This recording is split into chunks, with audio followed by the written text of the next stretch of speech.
That is a hit at a mile. Alright guys, welcome back to 243 Outdoors. Today I want to take a look at the Magnetospeed Chronograph, and what we're going to do is we broke out the Ruger American in 6.5 Creedmoor, and we're going to do a little bit of a Satterlee load development. We've got some rounds loaded up. This is once fired Starline Brass. The shoulders have been pushed back 3 or 4 thousandths, and everything's been loaded very consistently. We're going to be using 2 grain increments from 41.1 grains up to 42.1, provided we don't show signs of pressure. So this video, I just want to kind of display how this thing works and also get some velocity data off of it. So this is the case it comes in. It's a nice plastic case. It just pulls apart and everything fits in there. It has a nice set of laminated instructions, so you don't have to worry about this getting wet, and it also fits in your little case very nice. We have the display unit, and then we have the what I call the bayonet, and we have a couple spacers. So this is a medium profile barrel, and it does not require any spacers. So we'll just slip this over the muzzle, hook it, and then we'll pull it and get the slack out of it. We'll loosen this little thumb screw here. We'll slide it all the way against the brake and get it on good and snug as we can get it here, and then this will finish tightening up our tension. The gun's bolt is open. I'd remove it, but I can't because of my cheek rest, but the gun is clear. So I'm going to kind of eye down the bore and make sure we don't have any obstructions. It should be fine because we done this yesterday actually. So I'm going to go ahead and level up the rifle, which it looks pretty level. It looks like I need to just twist it just a little bit.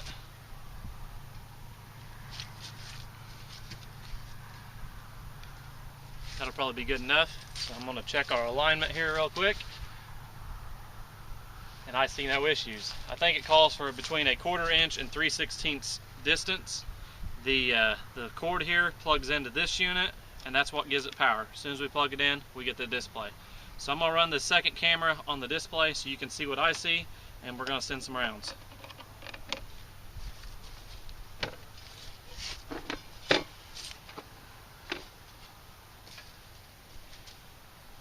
It's about 45 degrees today. It's starting to get later in the afternoon. Sun ain't quite setting yet, but it will be here in the next hour, hour and a half.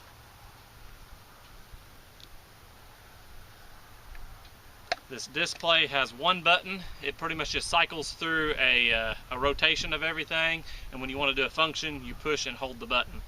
So you push it light or hold it is your 2 options.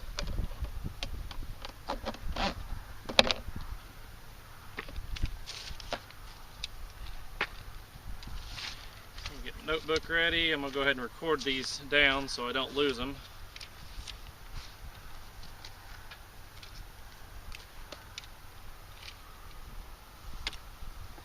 So we're going to start with 41.1 grains of H4350.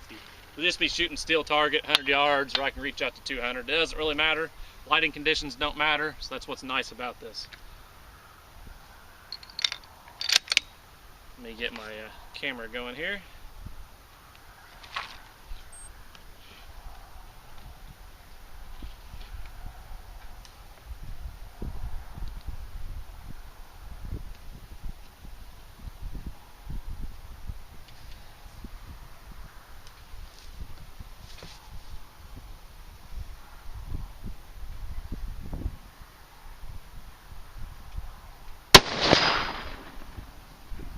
So our first velocity, 26.29.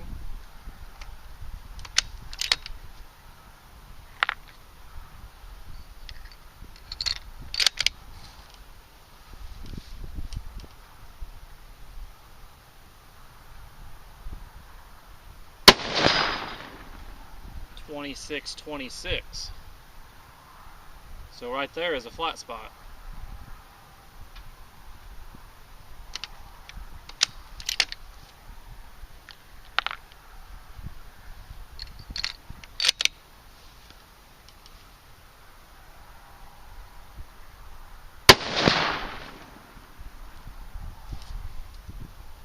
2621.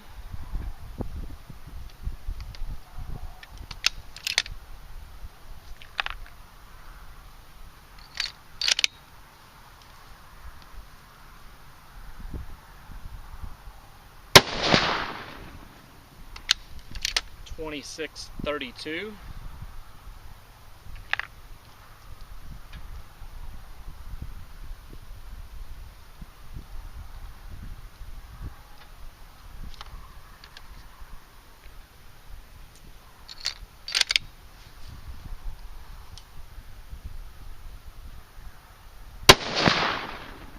2638.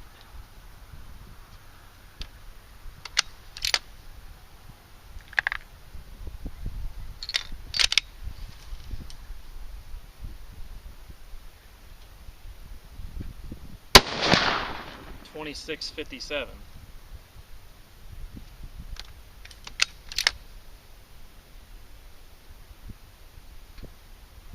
And we're still looking good on pressure. That surprises me. I figured we'd be starting to reach pressure. So 29, the first three is a plateau, and the 41.7, the 41.9, there's 6 feet per second there, so that's something that we can look at. And then we had a velocity jump up to 2657. So realistically, I probably wouldn't be afraid of going a little bit more on these.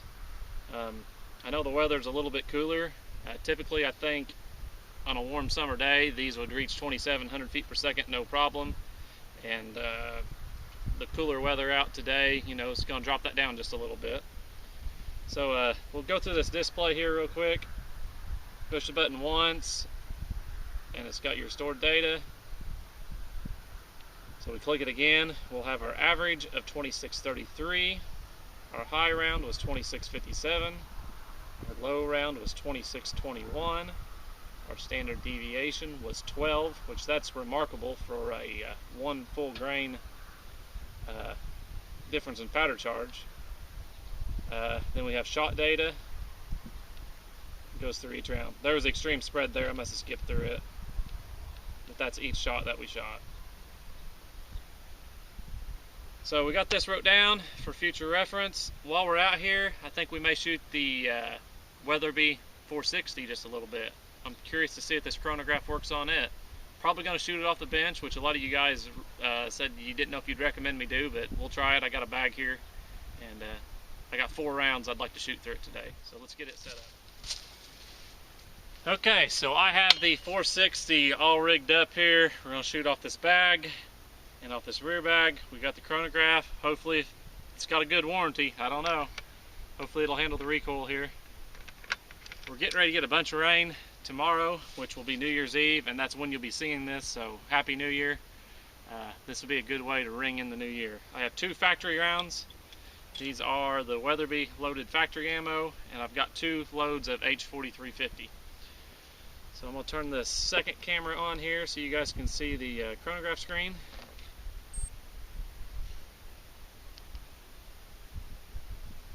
And I may wimp out, I may put a couple gloves here on my shoulder because this thing kicks.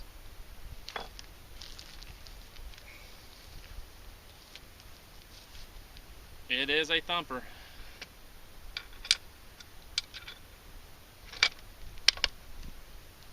So hopefully we can get some readings here. I'm just going to shoot down the dirt of this fence row. Kick it over here just a little bit. I'm probably going to have to keep a hand up here in case this muzzle wants to rise up on me. But let's send one here and see what happens.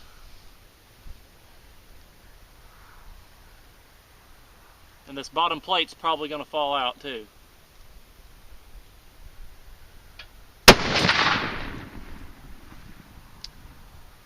.2519, and that was a whole lot of felt recoil. A lot.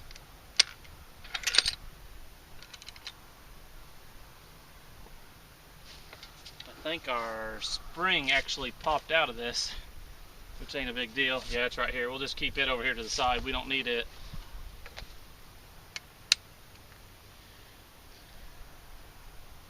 So it looks like the chronograph handled it okay. So we're going to send a second round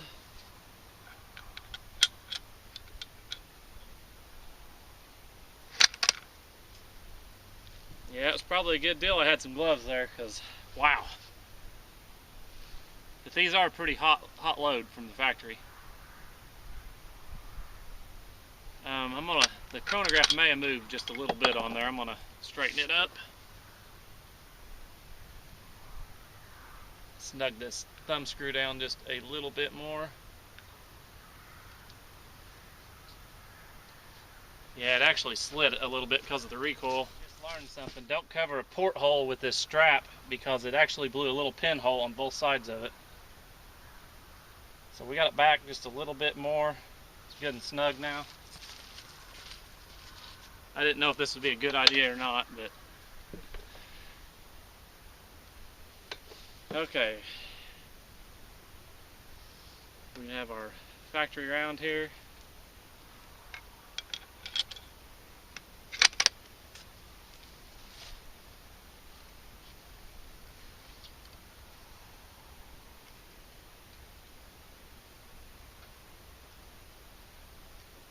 We might as well aim at a steel plate and see if we can break it.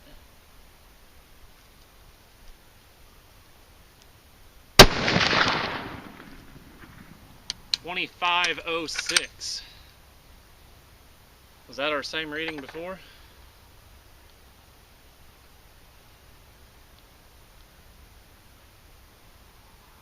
.2512 and .2506.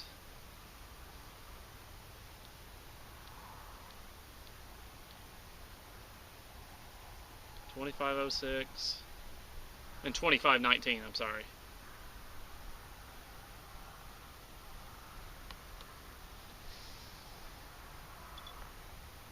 So let's check this over again. It's a whole lot of recoil.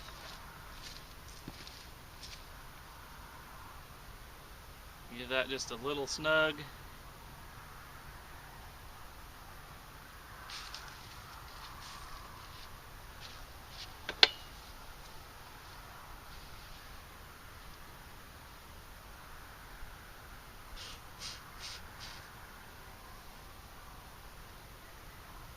So this is 115 grains of H4350. Pretty hot load here. I actually got 115 and a half loaded up. I don't even know if we'll shoot it today or not.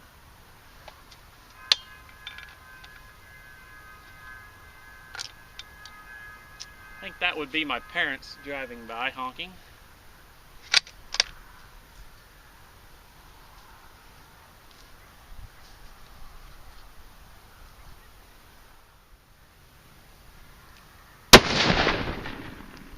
.2553. Wow. Wow, wow, wow. So we got a, looks to me I got a slight ejector mark on that.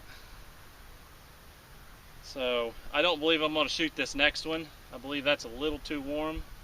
We'll probably call that good. Well, while we're out here, let's do it. 115 and a half grains, H4350. I can surely take one more round.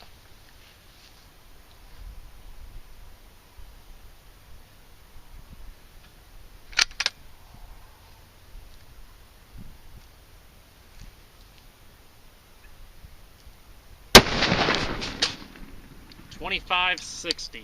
Wow. Wow, wow, wow.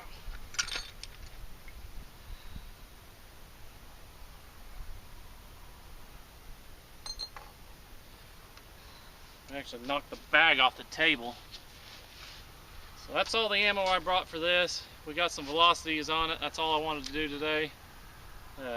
That's as hot as I think I feel comfortable shooting this gun. These one pieces of brass have actually been reloaded before, and I can see some faint marks probably in the past of ejector marks. These 2 rounds of factory ammo, I can just see, yeah, just a slight indentation on it. It's a pretty hot load.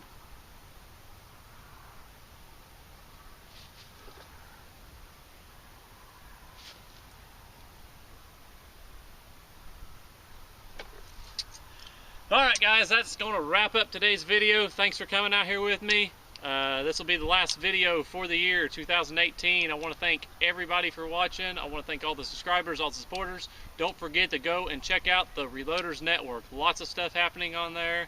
And like I said, I just wish you guys a safe and happy New Year's. We'll see you next year. So there's what happens when you cover up the 2 portholes on the barrel right here.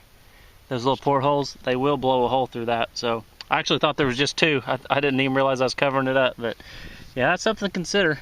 The old chronograph took it though. I don't see any damage to it anywhere.